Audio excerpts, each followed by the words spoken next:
Hi guys, welcome back to Nick service creation. నేను ఇవాళ ములక్కాయ కోడిగుడ్డు పులుసు తయారు చేయబోతున్నాను అనమాట. మనకి కోల్డ్ అవి వచ్చినప్పుడు మనకి నోరు అది కొంచెం ఇదిగా ఉంటుంది కదా, అప్పుడు ఇలాంటి పులుసు ఐటమ్స్ తింటే చాలా బాగుంటుంది అనమాట. ఫస్ట్ నేను ఒక గిన్నె పెట్టుకున్నాను, అందులో ఒక హాఫ్ గ్లాస్ వాటర్ అయితే తీసుకుంటున్నాను అనమాట. ఇందులో మనం చింతపండు నానబెట్టుకోవాలి. దానికోసం వాటర్ని అయితే రోలింగ్ బాయిల్ వచ్చే వరకు వాటర్ని బాయిల్ చేసుకోవాలన్నమాట. చూడండి, వాటర్ అన్నవి ఈ విధంగా బాయిల్ అవ్వాలన్నమాట. ఇప్పుడు మనం ఒక నిమ్మకాయ కన్నా కొంచెం ఎక్కువగా చింతపండు తీసుకొని దీన్ని శుభ్రంగా కడుక్కోవాలి. ఇలా వాష్ చేసుకున్న చింతపండుని ఇలా ఒక గిన్నెలోకి వేసుకొని రోలింగ్ బాయిల్ అయిన వాటర్ ఉన్నాయి కదా, ఇందులో పోసేసుకొని ఒక హాఫ్ అన్ అవర్ కనుక ఈ చింతపండు నానితే సరిపోతుంది. దీన్ని పక్కన పెట్టేసుకున్నాం. ఎగ్స్ ములిగేలాగా వాటర్ పెట్టుకోవాలన్నమాట. పెట్టుకొని మనం ఇందులో ఎగ్స్ని బాయిల్ చేసుకోవాలి.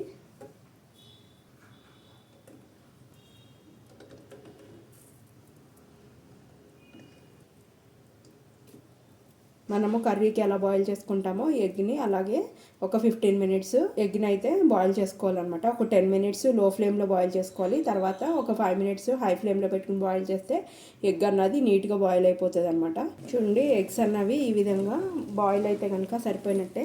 15 మినిట్స్ అయితే అయిపోయిందనమాట. నేను ఇప్పుడు గ్యాస్ ఆఫ్ చేసేసుకుంటున్నాను. ఇది చల్లారిన తర్వాత దీనిపైన ఉన్న షెల్స్ అన్నిటిని ఒలుచుకుందాము. ఇప్పుడు ఒక కళాయి పెట్టేసుకొని అందులో ఫస్ట్ ఒక 2 స్పూన్స్ ఆయిల్ అయితే వేసుకోవాలి. నేను ఎగ్స్ అన్నీ కూడా నీట్గా ఈ విధంగా షెల్ అన్నది లేకోకుండా శుభ్రంగా ఒలిసేసుకున్నాను. దీన్ని ఇప్పుడు నైఫ్తో ఇలా 2 సైడ్స్ ఇలా పెట్టుకుంటే ఏమవుతుంది అంటే ఉడికినప్పుడు ఆ గ్రేవీ అన్నది లోపలికి వెళ్ళి చప్పదనం ఉండదు. ఇంకోటి ఏంటి అంటే ఎగ్ కూడా పేలకుండా ఉంటుంది అనమాట. ఇప్పుడు ఆయిల్ హీట్ ఎక్కిపోయింది కదా, ఇప్పుడు ఇందులో ఒక 1/2 స్పూను ఉప్పు, కొంచెం ఒక 1/2 స్పూను కారం, కొంచెం చిటికెడు పసుపు వేసుకొని వీటిని కొంచెం ఇలా ఫ్రైలాగా చేసుకోవాలి. చేసుకొని మనం ఉడకబెట్టుకొని ఒలుచుకుని కట్ చేసుకున్న ఎగ్స్ ఉన్నాయి కదా, ఇందులో వేసుకొని వీటిని ఫ్రై చేసుకోవాలన్నమాట. ఇలా ఫ్రై చేసుకుంటే ఏంటంటే ఎగ్ పైన ఉన్నదంతా కూడా క్రిస్పీగా ఉంటుంది, తినడానికి చాలా బాగుంటుంది అనమాట. గ్యాస్ని మీడియం ఫ్లేమ్లోకి ఎగ్ చేసేసుకున్నాం. ఒకసారి ఎగ్స్ అన్నిటిని కూడా ఈ విధంగా కలిపేసుకొని దీన్ని మూత పెట్టేసుకొని ఒక 5 మినిట్స్ అయితే ఎగ్స్ని ఫ్రై అవనిద్దాం.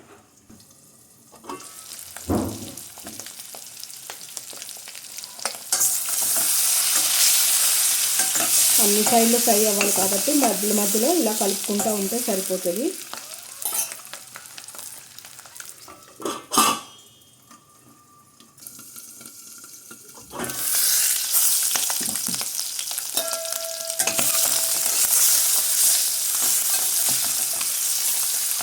ఈ విధంగా ఫ్రై అయితే సరిపోతుంది. దీన్ని గిన్నెలో తీసేసుకున్నాం.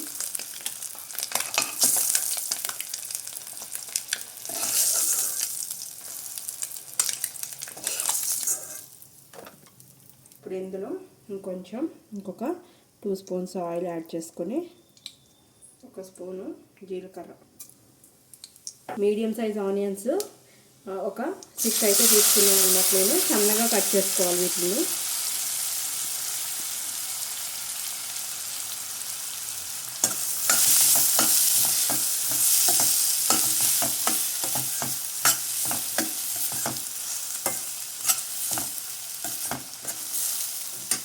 ఇందులో ఒక 1/2 స్పూన్ సాల్ట్ అయితే యాడ్ చేసుకున్నాం. తర్వాత టేస్ట్ చూసుకుని అడ్జస్ట్ చేసుకున్నాం.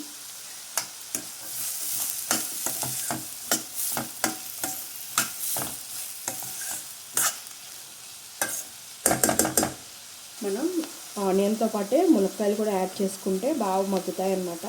నేనైతే ఒక పెద్ద ములక్కాయ అయితే తీసేసుకున్నాను.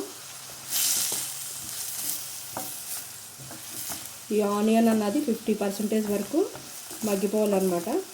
ఇప్పుడు మనం మీడియం ఫ్లేమ్లోనే ఉంది గ్యాస్ అన్నది. ఇప్పుడు దీని మీద మూత పెట్టేసి మగ్గనిద్దాం. ఒకసారి చూసుకుందాం.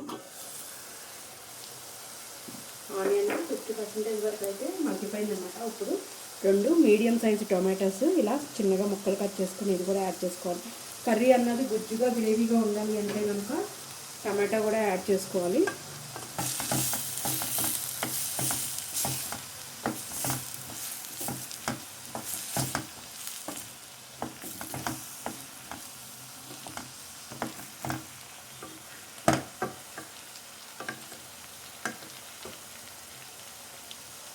అయిపోయింది. దీన్ని మూత పెట్టేసుకొని ఆనియన్ అన్నది పూర్తిగా మగ్గే వరకు మగ్గనిచ్చేద్దాము.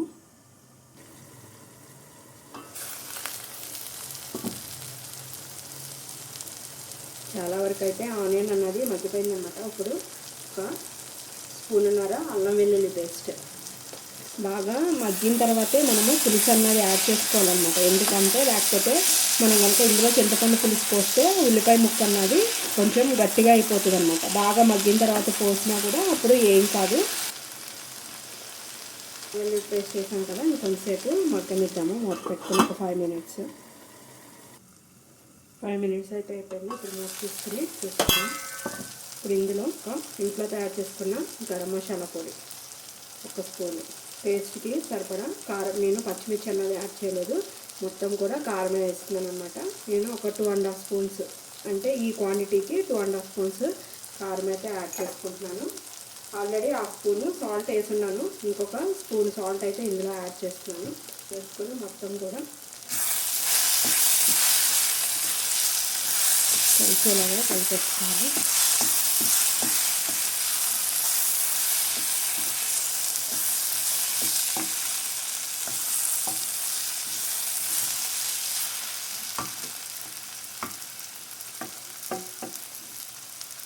మూత పెట్టుకుని ఒక 5 minutes ఉంచుకుందాం. అది మగ్గే లోపల మనం చింతపండు నానబెట్టుకున్నాం కదా, దాన్ని మెత్తగా ఈ విధంగా గుజ్జు అంతా వచ్చేలాగా చక్కగా పిసుకేసుకోవాలన్నమాట. పిసుకుని ఇప్పుడు ఒక గిన్నెను ఒక స్ట్రైనర్ తీసుకోవాలి. తీసుకుని మొత్తం వడగట్టేసుకుందాం.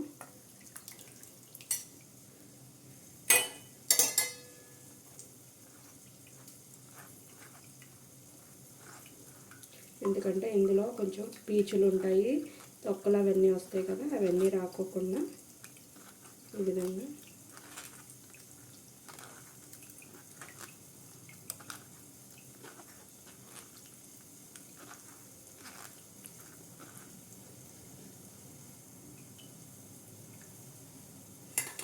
ఈ విధంగా అయితే గుజ్జు తీసేసుకోవాలి. ఒకసారి మూత చేసుకొని చేసుకున్నాం.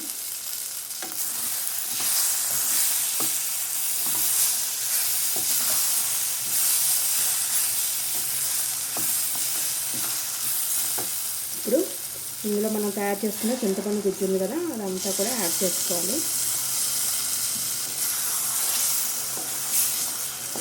కొంచెం కావాలి అంటే కనుక ప్లెయిన్ వాటర్ యాడ్ చేసుకోవచ్చు.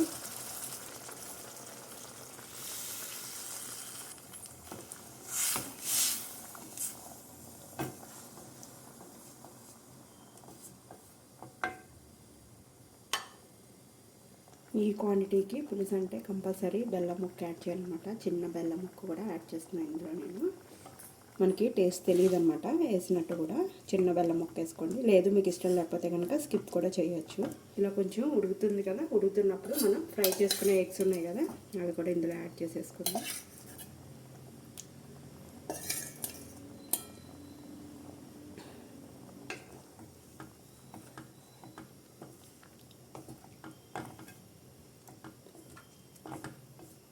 ఈ చింతపండు గుజ్జు అన్నది అంతా కూడా కొంచెం ఎగ్లోకి అండ్ ములక్కాయ ముక్కలోకి ఇది అయ్యేలాగా దీన్ని ఉడకపెట్టుకోవాలన్నమాట.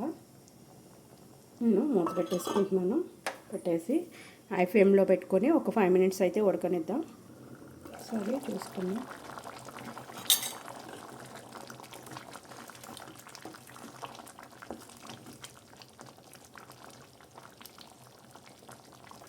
ఇప్పుడు పైనుంచి మనం నీట్గా కడిగి కట్ చేసుకున్న కొత్తిమీరని కూడా యాడ్ చేసుకుందాం. వేసి ఇంకొక 2 minutes ఉడకనిస్తే సరిపోతుంది అన్నమాట.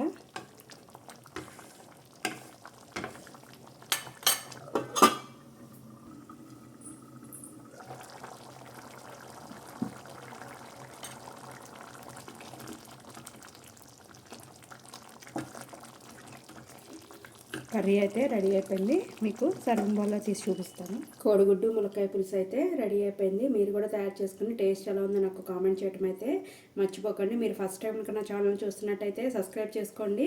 ఇలాంటి మరికొత్త వీడియోస్ కోసం బెల్ బటన్ ప్రెస్ చేయడం అయితే మర్చిపోకండి. ఈ వీడియోని మీ ఫ్రెండ్స్ అండ్ ఫ్యామిలీ మెంబర్స్కి కూడా షేర్ చేయండి. Thank you guys.